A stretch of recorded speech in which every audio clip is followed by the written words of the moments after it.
Hola, ¿qué tal? Bienvenidos, gracias por acompañarnos con Paolo Gas. Les damos la bienvenida a Diarios de Pandemia. Hola, Pau, ¿cómo estás? ¿Qué tal? Buenos días. Hola, Hola, Josefina, ¿qué tal? este programa sobre, ciencia, COVID y actualidad política que transmite La Mula.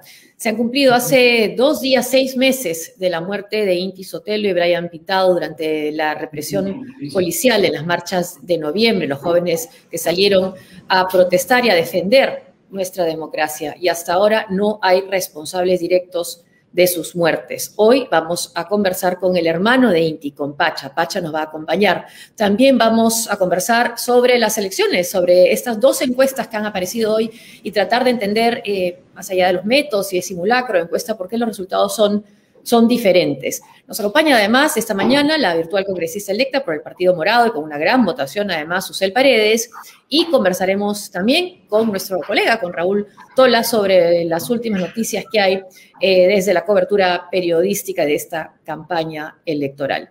Vamos a darle la bienvenida a Pacha Sotelo. Pacha, gracias por estar con nosotros. Buenos días. ¿Pacha? ¿Se cayó? Estaba con nosotros hace un instante. Sí, porque además lo que el testimonio, por supuesto, el recuerdo de su hermano, pero también el reclamo por la justicia. Ayer o anteayer ha habido en el lugar de la memoria un homenaje, creo que tenemos las imágenes, ahí está, para Inti y para Brian, el 14 de noviembre, la fecha que murieron con los perdigones de la policía. Aún no se identifican entre las personas, los policías que dispararon, quién fue o quiénes fueron los que le dispararon en esa manifestación. O sea, no se ha individualizado responsabilidades. Y eso es lo que reclaman. También están dilatando el proceso ante la Fiscalía, y de ahí que hay esta sensación real, ¿no? Hay esta falta de justicia, ¿no? De no hacer justicia sobre estas muertes, algo además que prometió el presidente Sagasti cuando invitó a las familias a su toma de posesión. No, y recordemos también que justo lo que estás diciendo, Josefina, que en el discurso donde asume el presidente Sagasti, uno de sus principales mensajes con la familia tanto de Pacha Sotelo como de Inti Sotelo y de Brian Camargo, presentes, prometió investigar tanto en la policía y a los responsables políticos de los 2 estudiantes que murieron durante esas 5 días que duró las manifestaciones contra Manuel Merino. Tenemos un problema ahorita técnico con Pacha que no podemos comunicarnos, pero podemos quizás puede entrar por teléfono, no sé. Ahí está, creo. Ahora sí. A la fecha, los únicos investigados en la primera Fiscalía Penal Supraprovincial de Lima son el ex jefe de la Región Policial Lima, general PNP Jorge Callas, y el ex subcomandante general de la Policía Nacional, el general Jorge Lam. Pero uno de los principales pedidos, esto es en la información de la República, de las familias de las víctimas y su defensa, es que se amplíe el número de investigados y se individualicen las responsabilidades. Ese es el reclamo principal. Ahí estamos ahora sí con Pacha. Pacha, son 6 meses de la muerte de tu hermano y además de la pena, ustedes tienen que sufrir por la falta de justicia. ¿En qué estado está la investigación por la muerte de tu hermano? ¿Qué tal? Buenos días. Gracias por la oportunidad. Hasta antes del día viernes, yo te soy sincero, las expectativas eran bajísimas. La verdad es que había una frustración, una impotencia contenida porque veíamos cómo citaban a los policías, no iban a declarar, veíamos cómo con esta comisión multisectorial no encontrábamos avances en el tema de reparación para las familias, pero justo para los 6 meses, ¿no? Que ha sido el día viernes, yo tengo una reunión con la fiscal Aburto, en la cual, sinceramente, me amplió un panorama mucho más claro y tengo la satisfacción yo de decir de que hay un pequeño, espacio para creer que se puede hacer justicia. El caso es muy complejo, el caso es macro, no solamente es Inti, Brian y los heridos, también están investigando los desaparecidos, las compañeras que fueron de alguna manera afectadas, incluso desvestidas en las carceletas, las detenciones arbitrarias. Entonces me explicó, me comentó, ¿no? Cómo es que cada caso lleva su curso, su orden. Una de las principales trabas que ellos han tenido es no encontrar a las personas afectadas, a las víctimas. Muchos de ellos han desistido de colaborar con la justicia por motivos de temor, por motivos de que obviamente te consume, ¿no? Te desgasta emocionalmente estar en todo este contexto de buscar justicia, porque en nuestro país la verdad es que es muy complicado. Ahora, en cuanto a precedentes, ella me comentaba, ¿no? Que en protestas hasta la fecha tenemos nosotros 200 años de historia, pero no hay un precedente donde se ubique a culpables tras una protesta o tras personas fallecidas en una protesta social. Lamentablemente en nuestro país han existido protestas de todos los gremios y siempre han lamentablemente muerto, ¿no? Personas, pero no se han hallado culpables. Entonces, esta es la oportunidad tanto para el Ministerio Público como para, digamos, las autoridades, ¿no? En este caso, el Ejecutivo, porque en el Legislativo sí te dejo bien claro que no tenemos ninguna opción, ¿no? O sea, el Ejecutivo sigue en su burbuja, siguen creyendo que hicieron bien, lamentablemente no han hecho un mea culpa de lo que trajo consigo, ¿no? Sus votos. Entonces, es una oportunidad para dejar en claro que no se debe tener miedo de salir a protestar, ¿no? O sea, no puede peligrar la vida de una persona por reclamar un derecho justo. Y en esa, digamos, este camino estamos. ¿Y te has podido acercar, o se ha podido acercar la familia a los candidatos para reclamar por estas muertes, por las muertes de tu hermano y de Brian y los heridos? Mira, siendo sincero, es muy complicado. ¿Por qué? Porque a muchas de las familias, incluido quien habla, nos han terruqueado, nos han dicho rojo de la noche a la mañana, solamente por el contexto en el que estuvimos, ¿no? Entonces, la verdad es que no, pero sí, yo sinceramente te dejo bien claro que a mí me contactan familias que vienen reclamando justicia hace 30 años, familias que, bueno, sus familiares, ¿no? El caso de La Cantuta, Berros Altos, y me queda claro que con la señora Fujimori no es, ¿no? O sea, indultar en lo que ella quiere hacer, que es indultar, implicaría pues que todas esas familias, la búsqueda de justicia, los años que han estado sufriendo la partida de sus seres queridos, queden en nada. Entonces me deja muy en claro de que no hay un interés por velar los derechos humanos. Y los demás compañeros, no sé la verdad cuál sea el panorama, hemos sido muy respetuosos de lo que cada uno piense, pero me parece que queda claro el mensaje, ¿no? ¿En qué han quedado? Tú decías que el caso es complejo. El caso es complejo, sí, para la fiscal Aburto.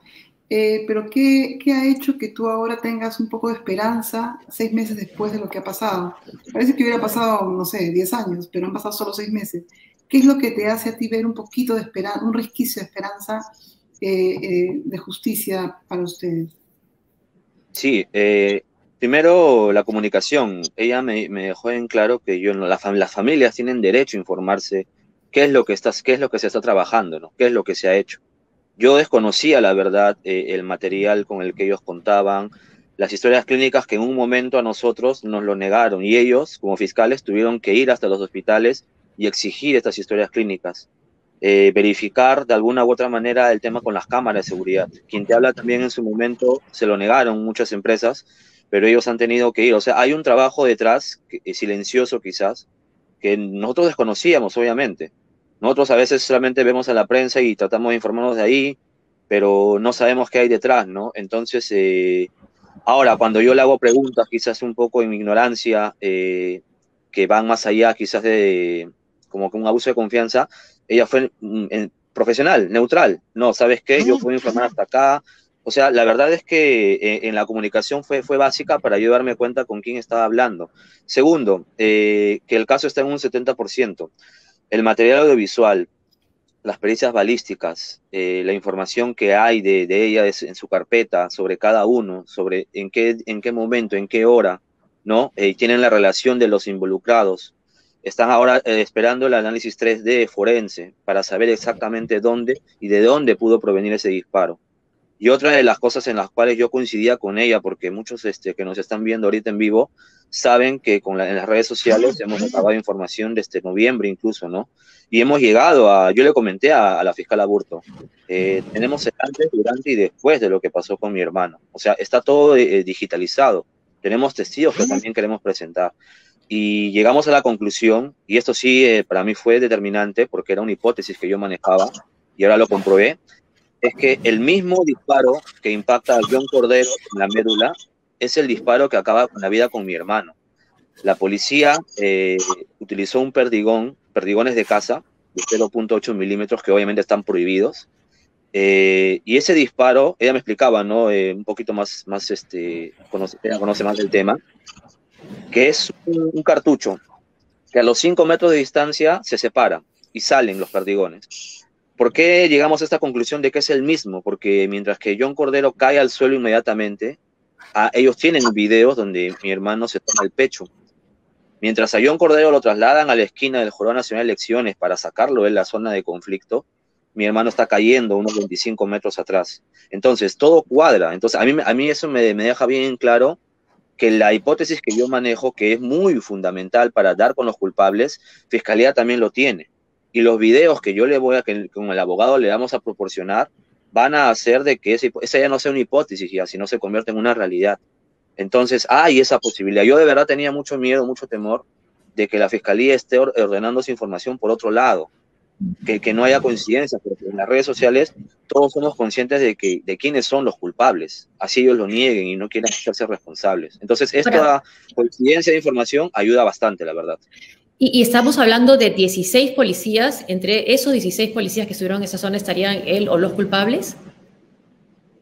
Mira, la mala noticia sí es que con el culpable directo, o sea, aquel que jaló el gatillo, me dijo que es imposible dar con su paradero. O sea, la verdad es que no, es muy difícil. Fue realista y eso en parte fue bueno. Me explicó, ¿no?, el motivo y todo, pero sí se puede dar con quién da la orden de disparo. Se puede dar con quién estaba a cargo de la zona. Se puede dar con quién estuvo destinado, digamos, esa noche o en ese momento. ¿Por qué? Porque en el plan de operaciones la policía hay errores que ellos no pueden cometer. Dentro de esa lista, por ejemplo, tiene que investigarse quién o por qué no se coloca a un encargado de revisar qué material y qué material iba a utilizar la policía. No había alguien que supervise eso y es por eso que aparece el plomo. No había quien supervise el uniforme de los policías. Por eso que varias quejas en las redes sociales habían de que policías estaban sin identificación, ¿no? Entonces, ahora el plan de operaciones cambia en el transcurso. No había pasado antes, ni el 10, ni el 11, 12, 13. El día 14, en plena manifestación, cambia el plan de operaciones. Entonces, ¿quiénes estuvieron? Ahora, es importante la reunión del día viernes, cuando se reúnen Antero Flores Arauz, se reúnen Gastón Rodríguez, se reúnen Jorge Lam, porque justo el día después de esa reunión aparecen estas irregularidades, o sea, los cambios, ¿no? ¿Por qué se cambia el plan de operaciones? Eso, digamos, no es algo formal. Los policías no pueden dar órdenes en campo. Es una estructura, es una jerarquía que debe respetar un orden que ellos se saltaron. ¿Bajo órdenes de quién? Eso lo está investigando ya Fiscalía de la Nación. ¿Y han cumplido con las reparaciones, Pacha? ¿El Estado? Sí. ¿El Ejecutivo? No, ese es un tema también complejo y eso ya está, así te lo digo abiertamente, sacando ya lo que hemos hablado con Violeta Bermúdez, hemos hablado en la Comisión Multisectorial, hemos hablado con algunos representantes de la ONU incluso, y está en las manos de Sagasti. Sagasti ya tiene un documento donde podría a los familiares cumplir con esta reparación. ¿Qué es lo que de alguna manera Violeta Bermúdez, ¿no?, la presidenta del PCM, me dejó en claro? De que ellos necesitan un sustento judicial. Si no hay una denuncia penal, ¿no?, que los respalde, ellos no pueden dar un paso adelante en las reparaciones. Pero obviamente este tema de la denuncia va a llevar su tiempo, o sea, no es de ahora, ¿no? Lo que sí me sorprendió fue, y esta es una llamada de atención, creo yo, para el Mininter, es que nosotros la última reunión de la Comisión Multisectorial la tuvimos en marzo, y en ese entonces estaba José Eliche. Nos comentó que para abril ya iba a salir un informe final del Mininter, y ese informe final podría servir para el Ejecutivo, para Sagasti, ¿no?, como una herramienta para poder brindar, o sea, si ya hay responsabilidades de manera administrativa. No hay penales, pero los tienes de manera administrativa. Estamos mayo y no se sabe nada de ese informe. No tenemos información. La señorita Violeta nos comentó que iba a conversar con Eliche, no hay respuesta, ya van a pasar 2 semanas de aquella reunión, pero ese es digamos, lo que está comentando, o la información que tenemos del Ejecutivo, ¿no? Necesitan de una denuncia penal para proceder. Ahora, la parte legal de las víctimas indica que no necesariamente tiene que ser así. Que si bien legalmente lo que dicen el Ejecutivo es cierto, pero en realidad el Estado, como Estado, podría hacer un lado a los responsables de la policía y cumplir sobre todo con las palabras que el mismo Sagasti dijo el día de la juramentación, ¿no? Sagasti dijo claramente su compromiso como Estado hacia las familias, Y eso no necesariamente implica que necesite de una denuncia con los responsables, sino como Estado, como una especie de compromiso que él había hecho con las familias. Cosa que al parecer Sagasti no se va a atrever a hacerlo y las razones las desconocemos, ¿no? Pacha, muchas gracias. Pau, ¿tú tenías alguna...? No, ninguna más. Muchísimas gracias, gracias por estar acá, gracias por dar seguimiento y lo que acabas de revelar es estremecedor, pero digamos, es una noticia que nadie conocía, que el mismo perdigón que le da a tu hermano también atraviesa el cuerpo de otra persona, que quisiera que repitas el nombre, por favor. Es John Cordero, el compañero que le dio en la médula, gracias a Dios se ha recuperado. O sea, que no puede caminar, ¿no es cierto? Sí, ya, con dificultad, pero el pronóstico era peor. Lo que quería agregarte ahí es que incluso hay 2 compañeros más que no los conozco, que también les llegó a impactar ese perdigón, pero los rozó, no les dio de lleno como a mi hermano. O sea, pudieron haber sido 4 víctimas de esos perdigones. O sea, es de verdad una noticia que para mí también fue chocante, ¿no? Mucho, perfecto. Mucho. Bueno, muchas gracias, Pacha, muchas gracias. Muchas gracias y acá estamos para cualquier cosa. Buen día. Buenos días, un abrazo.